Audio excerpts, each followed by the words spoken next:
नमस्ते विद्यार्थी मित्रों, हमारा विषय है हिंदी संयुक्त और आज हम पढ़ने जा रहे हैं पाठ 5वां अनोखे राष्ट्रपति, जो लिखा है महादेवी वर्मा जी ने। पहले हम लेखिका का परिचय पढ़ेंगे और फिर जाएंगे पाठ की ओर। चलिए हम पढ़ते हैं लेखिका का परिचय। अनोखे राष्ट्रपति महादेवी वर्मा। उनका जन्म 1907 में फारुखाबाद उत्तर प्रदेश में हुआ। उनकी मृत्यु 1987 में इलाहाबाद उत्तर प्रदेश में हुई। महादेवी वर्मा जी प्रतिभावान साहित्यकार थीं। आप छायावाद के 4 प्रमुख स्तंभों में से एक मानी जाती है। आपकी रचनाएं समाज के प्रत्येक वर्ग को प्रभावित और प्रेरित करती है। आपको आधुनिक मीरा और हिंदी के विशाल मंदिर की सरस्वती कहा जाता है और उनकी प्रमुख कृतियां हैं निहार, रश्मि, संध्या गीत, यह काव्य संग्रह है, संकल्पिता, श्रृंखला की कड़ियां, यह निबंध है, पथ के साथी, मेरा परिवार, अतीत के चलचित्र, यह रेखा चित्र आदि इनकी प्रमुख कृतियां हैं। चलो पढ़ेंगे पाठ संबंधी जानकारी। गद्य संबंधी देखेंगे। महादेवी वर्मा जी द्वारा लिखित प्रस्तुत संस्मरण भारत के प्रथम राष्ट्रपति डॉक्टर राजेंद्र प्रसाद जी, यानी राजेंद्र बाबू जिनको कहते हैं, डॉक्टर राजेंद्र प्रसाद जी, जो अपने स्वतंत्र भारत के प्रथम राष्ट्रपति जी थे, इनके बारे में है। पाठ में डॉक्टर राजेंद्र प्रसाद जी की सादगी, सरलता, सहज स्वभाव के बारे में प्रकाश डाला गया है। यहाँ लेखिका ने स्पष्ट किया है कि भारत के महामहिम पद पर पहुंचकर भी डॉक्टर राजेंद्र प्रसाद में अहम लेश मात्र भी नहीं था। यानी अहम भाव, जो अपनेपन का भाव, बड़प्पन का भाव जो होता है, तो उनमें वह लेश मात्र भी नहीं था। वह थे, महामहिम थे। महामहिम यानी यह सर्वोच्च पद होता है। राष्ट्रपति, अपने देश के नेताओं का सर्वोच्च पद होता है राष्ट्रपति। वह उस राष्ट्रपति के पद पर थे, फिर भी उनके पास अहम भाव बिल्कुल ही नहीं था। यानी डॉक्टर राजेंद्र प्रसाद वह इतने सरल, इतने सहज स्वभाव के व्यक्ति थे और उनके साथ साथ उनकी सहधर्मिणी, साध्वी प्रकृति की सरल, क्षमामयी और सबसे प्रति ममतालु थी। वे राष्ट्रपति भवन में अपने परिवार के लिए स्वयं अपने हाथों से भोजन बनाती थी। राष्ट्रपति बनने के बाद भी राजेंद्र बाबू पहले जैसे ही सादगी, सरलता और उनमें अहम भाव बिल्कुल भी नहीं था। और इस प्रस्तुत संस्मरण में लेखिका महादेवी वर्मा जी राजेंद्र बाबू और उनकी सहधर्मिणी की सादगी, सरलता, निश्चलता, सहज स्वभाव के बारे में आंखों देखा वर्णन कर रही है। चलो चले हमें इस पाठ की ओर चलते हैं और देखते हैं कि लेखिका उनका वर्णन किस प्रकार करती है। राजेंद्र बाबू को मैंने पहले एक सर्वथा गद्यात्मक वातावरण में ही देखा था, परंतु उस गद्य ने कितने भावात्मक क्षणों की अटूट माला गुंथी है, यह बताना कठिन है। मैं प्रयाग में बीए की विद्यार्थी थी और शीतावकाश में घर भागलपुर जा रही थी। पटना में भाई के मिलने की बात थी, अतः स्टेशन पर ही प्रतीक्षा के कुछ घंटे व्यतीत करने पड़े। स्टेशन के एक ओर 3 पैरों वाली बेंच पर देहाती की वेशभूषा में कुछ नागरिकों से घिरे सज्जन जो विराजमान थे, उनकी ओर मेरी विहंगम दृष्टि जाकर लौट आई। वास्तव में भाई से यह जानने के उपरांत कि उक्त सज्जन ही राजेंद्र बाबू है, मुझे अभिवादन का ध्यान आया। राजेंद्र बाबू जो थे, इनका मिलने का उनका जो प्रयोजन था वह आया कब, जब वे प्रयाग में बीए की विद्यार्थिनी थी और शीतावकाश में वह अपने घर जा रही थी। स्टेशन में भाई को मिलना था और इसलिए वह स्टेशन में कुछ प्रतीक्षा कर रही थी और स्टेशन के एक ओर 3 पैरों वाली बेंच जो थी वहाँ पे एक देहाती वेशभूषा में, यानी देहात के लोग, गांव के लोग जैसी वेशभूषा करते हैं, उस वेशभूषा में एक आदमी पूरे नागरिकों से घिरा हुए वह सज्जन जो थे वहाँ विराजमान थे। और वह उनकी दृष्टि वहाँ पे गई और फिर भाई से उनको पता चला कि वही है सज्जन। कौन है? तो वह है राजेंद्र बाबू। और फिर उन्होंने अभिवादन किया। उनको ये जानकर बहुत ही आश्चर्य हुआ कि एक देहाती गांव के लोगों के जैसे वेश में ये राष्ट्रपति यहाँ पे कैसे विराजमान हो सकते हैं। आगे चलते हैं। पहले दृष्टि में ही जो आकृति स्मृति में अंकित हो गई थी, उसमें इतने वर्षों ने न कोई नई रेखा जोड़ी है और न कोई नया रंग भरा है। सत्य में से जैसे कुछ घटना या जोड़ना, घटाना या न जोड़ना संभव नहीं रहता, वैसे ही सच्चे व्यक्तित्व में कुछ जोड़ना घटाना संभव नहीं है। यानी सत्य जैसे है वो सत्य ही रहता है, उसमें कुछ घटाना या जोड़ना संभव नहीं है। वैसे व्यक्तित्व का भी हो सकता है कि उनमें कुछ जोड़ना या घटाना संभव नहीं है।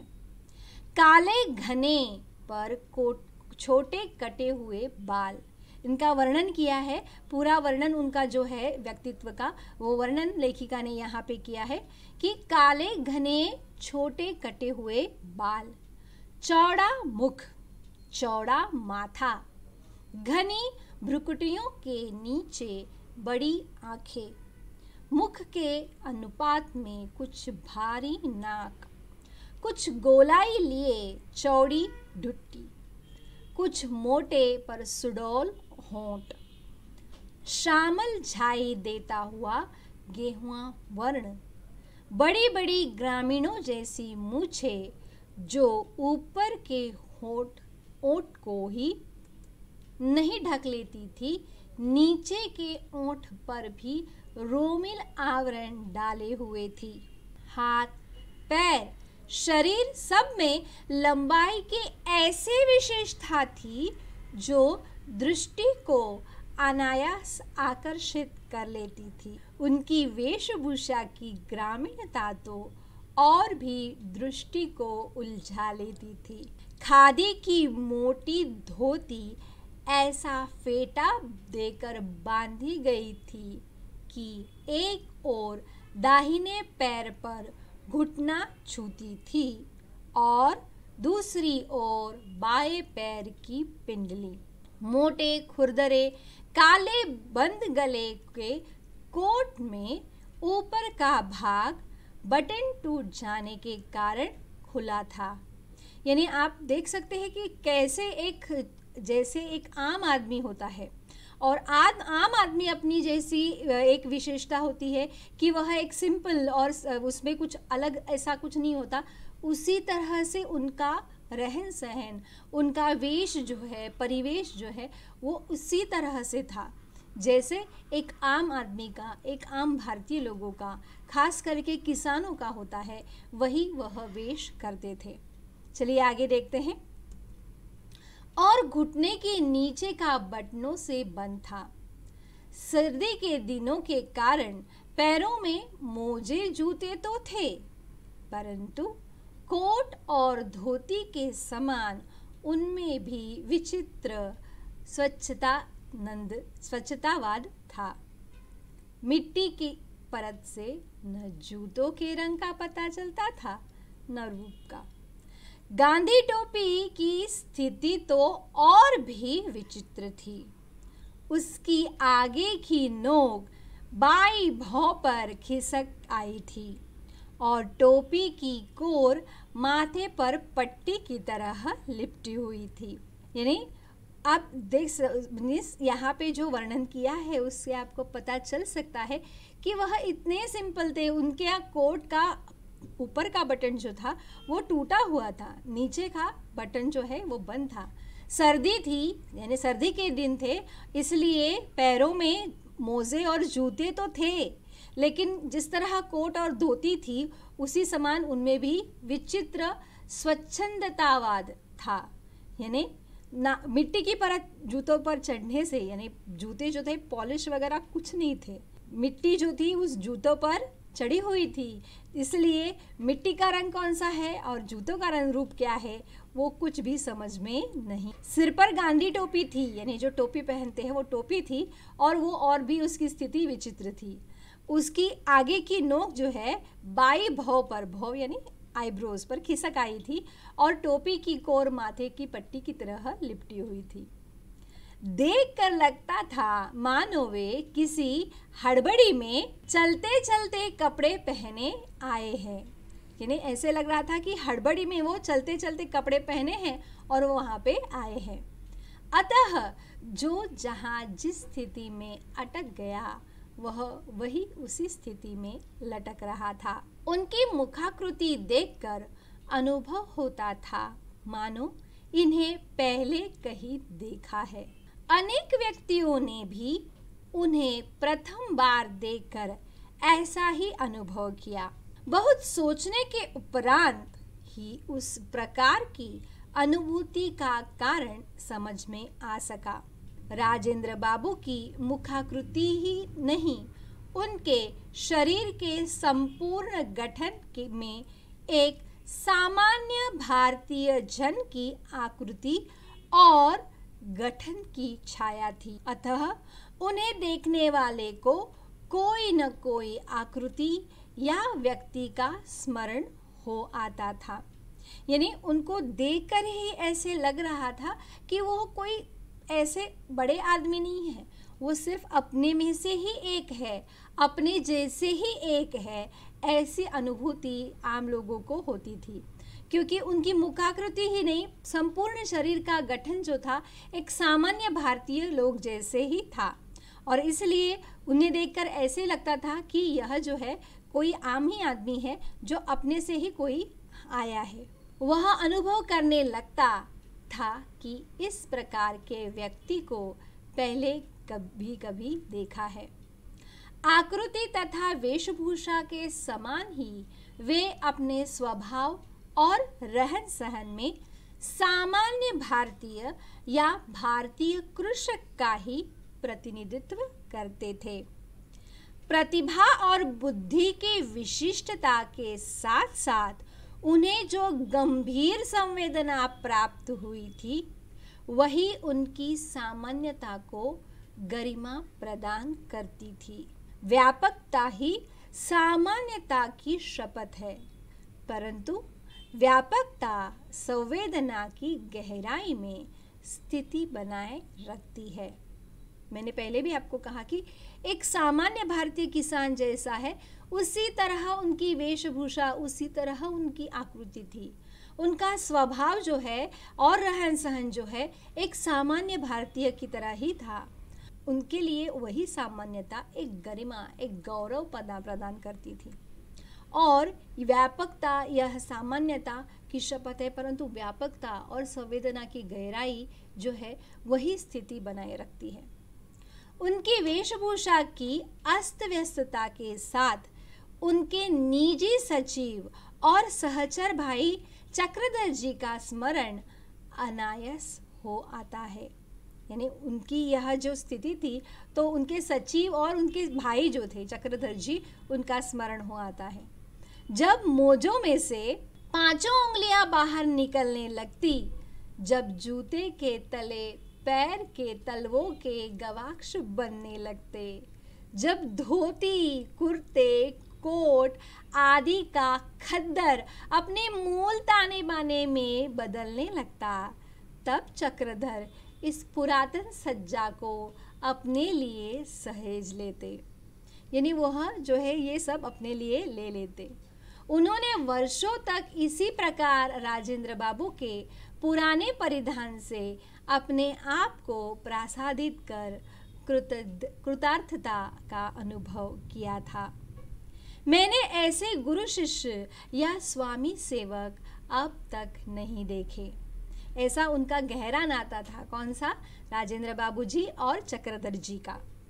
राजेंद्र बाबू के निकट संपर्क में आने का अवसर मुझे सन 1937 में मिला। यानी राजेंद्र बाबू जी के पास और लेखिका का उनका जो संपर्क जो है, उनका निकट का संपर्क जो है उनको आया, यानी यह अवसर उनको तब मिला, यानी 1937 में मिला, जब वे कांग्रेस के अध्यक्ष थे और वह उस रूप में उनके महाविद्यालय के भवन का शिलान्यास करने प्रयाग आए थे। और उनसे पता चला कि उनका संयुक्त परिवार है और उन परिवार में 15-16 पौत्रियां हैं जिनकी पढ़ाई की व्यवस्था नहीं हो पाई है। मैं यदि अपने छात्रावास में रखकर उन्हें विद्यापीठ की परीक्षाओं में बैठा सकूं तो उन्हें कुछ विद्या प्राप्त हो सकेगी। पहले बड़ी, फिर छोटी, फिर उनसे छोटी के क्रम से बालिकाएं मेरे संरक्षण में आ गई। उन्हें देखने प्रायः उनकी दीदी और कभी कभी दादा भी प्रयाग आते रहे। तभी राजेंद्र बाबू की सहधर्मिणी के निकट संपर्क में आने का अवसर मिला। सहधर्मिणी यानी उनकी पत्नी, धर्म पत्नी। वे सच्चे अर्थ में धरती की पुत्री थी। वे साध्वी, सरल, क्षमामयी, सबके प्रति ममतालु और असंख्य संबंधों की सूत्रधारिणी थी। ये जो थी उनकी धर्मपत्नी जी थी, वो भी उनकी तरह ही एकदम सरल, एकदम सच्ची, साध्वी, सरल, क्षमामयी यानी सबको क्षमा करने वाली, ममतालु यानी हर एक के प्रति माता का व्यवहार जैसे होता है वैसे करने वाली, असंख्य संबंध यानी हर एक को अपने साथ संबंधित रखने वाली एक सूत्रधारिणी थी। ससुराल में उन्होंने बालिका वधू के रूप में पदार्पण किया। यानी पुराने ज़माने में जो था वो क्या, बहुत जल्दी शादी हो जाती थी और उसी तरह से बालिका वधू के रूप में उन्होंने ससुराल आए। वो संभ्रांत जमींदार परिवार की परंपरा के अनुसार उन्हें घंटों सिर नीचा करके एक आसन बैठना पड़ता था। परिणामतः उनकी रीढ़ की हड्डी इस प्रकार झुक गई कि युवती होकर भी वे सीधी खड़ी नहीं हो पाती थी। यानी पुराने ज़माने में वही से ही परंपरा थी। वह संभ्रांत जमींदार परिवार की परंपरा के अनुसार उन्हें क्या करना पड़ता था कि सिर नीचा करके, घूंघट ओढ़ के एक जगह बैठना पड़ता था। और परिणाम यह हुआ कि उनकी रीढ़ की हड्डी इस प्रकार झुक गई कि युवती होकर भी, यानी वह युवावस्था में थी, फिर भी वह सीधी खड़ी नहीं हो पाती थी। बालिकाओं के संबंध में राजेंद्र बाबू का स्पष्ट निर्देश था कि वे सामान्य बालिकाओं के समान बहुत सादगी और संयम से रहे। यानी वो अपने बच्चों को भी एकदम सादगी और संयम से रहने की कोशिश करते थे और उनको वही सिखाते थे।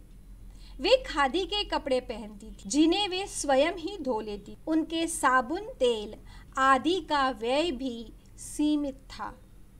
कमरे की सफाई, झाड़ पोंछ, गुरुजनों की सेवा आदि भी उनके अध्ययन के आवश्यक अंग थे। यानी वो सब खुद का काम जो है खुद कर लेती थी।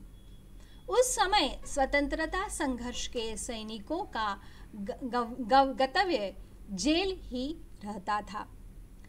अतः प्राय किसी की पत्नी, किसी की बहन, किसी की बेटी विद्यापीठ के छात्रावास में आ उपस्थित होती थी। देश स्वतंत्र होने के उपरांत उनमें से कुछ दिल्ली चली गई और कुछ विशेष योग्यता प्राप्त करने के लिए अंग्रेजी विद्यालयों में भर्ती हो गई। केवल राजेंद्र बाबू अपवाद रहे। उनके भारत के प्रथम राष्ट्रपति हो जाने के उपरांत मुझे स्वयं उनकी पौत्रियों के संबंध में चिंता हुई। उनका स्पष्ट उत्तर मिला, महादेवी बहन, दिल्ली मेरी नहीं है, राष्ट्रपति भवन मेरा नहीं है।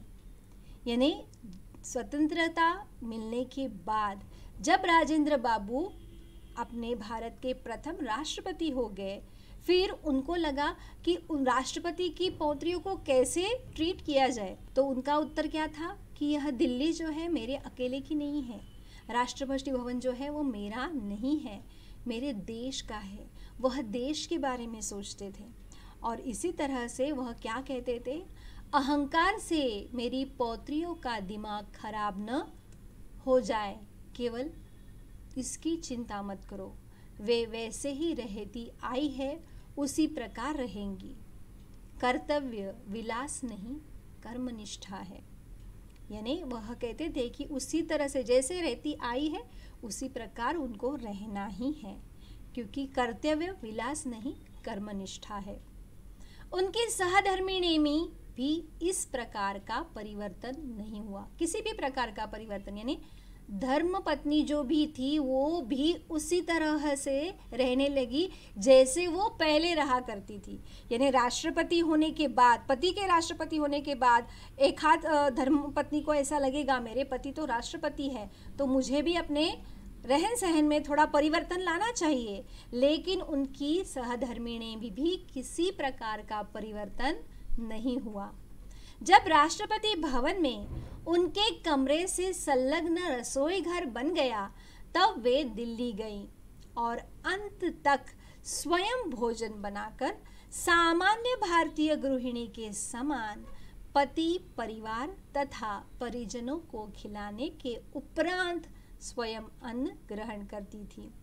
यानी हमारे सामान्य लोगों में जैसे आज भी देहातों में, गाँव में वही होता है कि सभी का भोजन होने के बाद जो गृहिणी होती है उसे अन्न वह ग्रहण करती है, उसी प्रकार राष्ट्रपति भवन में होते हुए बावजूद भी वह सबको, यानी पति को, परिवार को, परिजनों को पहले खिलाती थी, उसके उपरांत वह स्वयं अन्न ग्रहण करती थी। उस विशाल भवन में यदि अपने अद्भुत आतिथ्य की बात न कहूँ तो कथा अधूरी रह जाएगी। यानी उनके साथ, लेखिका के साथ भी वह एक ऐसा प्रसंग आया जो वहाँ यह बताना चाहती है।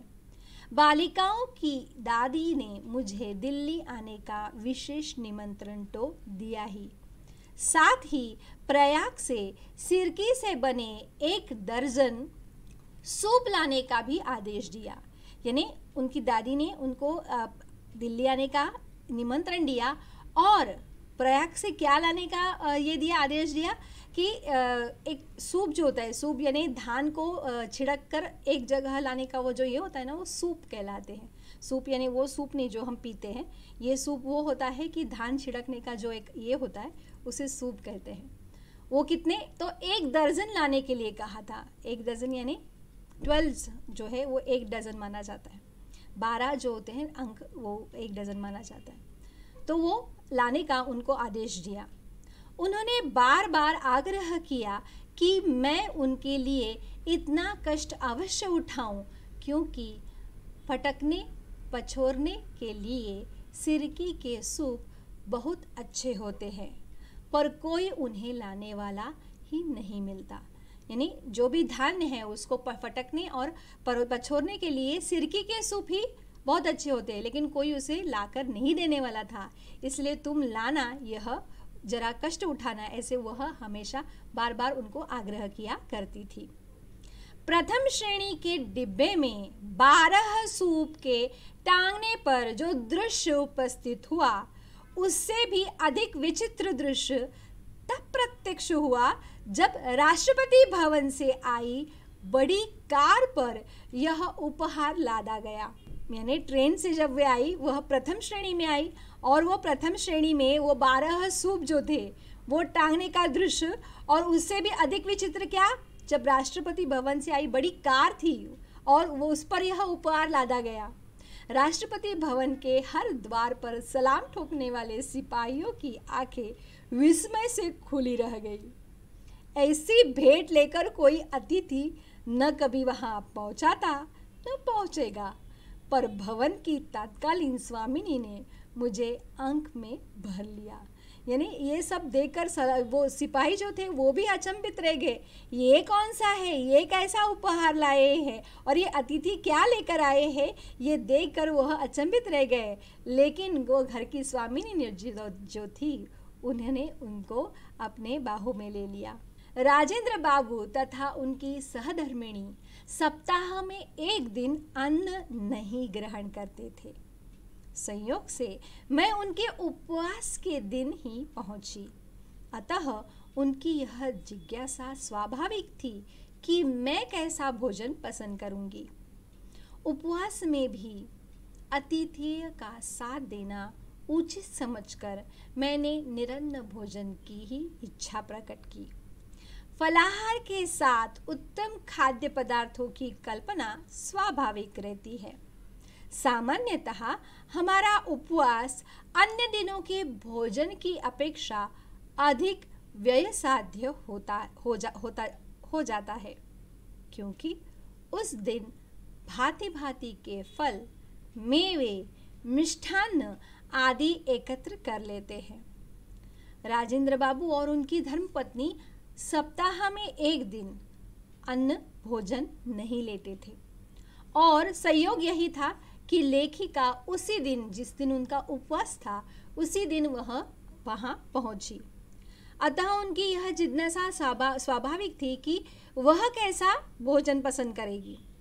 उपवास और था, यानी जो अतिथि थे उनका साथ देना उन्होंने उचित समझा, और उन्होंने कहा कि वो भी निरन्न भोजन की ही अच्छा प्रकट रही।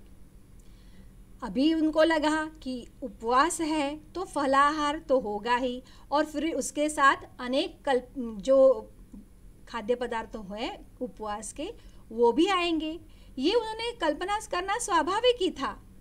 लेकिन मोस्ट प्रोबेबली ऐसे ही होता है कि उपवास के दिन हम क्या करते हैं, ज़्यादा अन्न भोजन या ज़्यादा अन्न जो है हम लेते हैं, क्योंकि क्या होता है उस दिन जब उपवास होता है भांति भांति के फल, यानी डिफरेंट टाइप्स ऑफ फ्रूट्स, उसी तरह से मेवे, मिष्ठान्न एकत्र कर लेते हैं, और हम उपवास के दिन सबसे ज़्यादा खाते हैं, ऐसे कहा जाता है, या ऐसे कभी कभी होता है। मुझे आज भी वह संध्या नहीं भूलती जब भारत के प्रथम राष्ट्रपति को मैंने सामान्य आसन पर बैठकर दिन भर के उपवास के उपरांत केवल कुछ उबले आलू खाकर पारायण करते देखा। मुझे भी वही खाते देखकर उनकी दृष्टि में संतोष और ओठों पर बालकों जैसी सरल हंसी छलक उठी। जीवन मूल्यों की परख करने वाली दृष्टि के कारण उन्हें देश रत्न की उपाधि मिली, और मन की सरल स्वच्छता ने उन्हें अजात शत्रु बना दिया। अनेक बार प्रश्न उठता है, क्या वह साचा टूट गया जिसमें ऐसे कठिन कोमल चरित्र ढलते थे? दिन भर का उपवास था। संध्या समय उन्होंने उपवास छोड़ने का प्रयोजन किया, तब उन्होंने देखा कि भारत के प्रथम राष्ट्रपति एक सामान्य आसन पर बैठकर दिन भर का उपवास किससे पारायण करते हैं, यानी छोड़ते हैं, सिर्फ कुछ उबले हुए आलू से। नहीं तो क्या होता है, उपवास जब हम समाप्त करते हैं तो बहुत सारे मिष्टान्न, बहुत सारे तरह तरह के पदार्थ जो है हमारे सामने होते हैं, लेकिन भारत के प्रथम राष्ट्रपति भवन में एक सामान्य आसन पर बैठकर दिन भर के उपवास के बाद क्या खाते हैं, तो कुछ उबले हुए आलू। और यह खाते देखकर, और फिर उन्होंने भी वही खाया, लेखिका ने भी वही खाया, तो फिर उनके दृष्टि में संतोष और ओठों पर एक बालकों जैसी सरल हंसी छलक उठी। सचमुच ये जीवन मूल्य की परख उनकी जो है वह दृष्टि जो है, और यही जो दृष्टि उनके पास थी जो इन जीवन मूल्यों की परख करती थी, उसी के कारण उनको देश रत्न उपाधि मिली। और उनका मन जो था सरल और स्वच्छ था, और इसी कारण वह अजात शत्रु बन गए। फिर लेखिका को प्रश्न आया कि क्या वह साचा टूट गया, क्योंकि आजकल ऐसे इंसान मिलना बहुत ही दुर्लभ हो गया है। संस्मरण राजेंद्र बाबू, इससे लिया गया यह पाठ है। आशा करती हूँ कि राजेंद्र बाबू का यह जीवन जो एक छोटी सी कहानी के स्वरूप में लेखिका ने यहाँ पे बताने की कोशिश की है, आपकी समझ में आ गया होगा। कहते हैं धन्यवाद। मिलेंगे अगले पाठ के साथ, तब तक नमस्कार, धन्यवाद।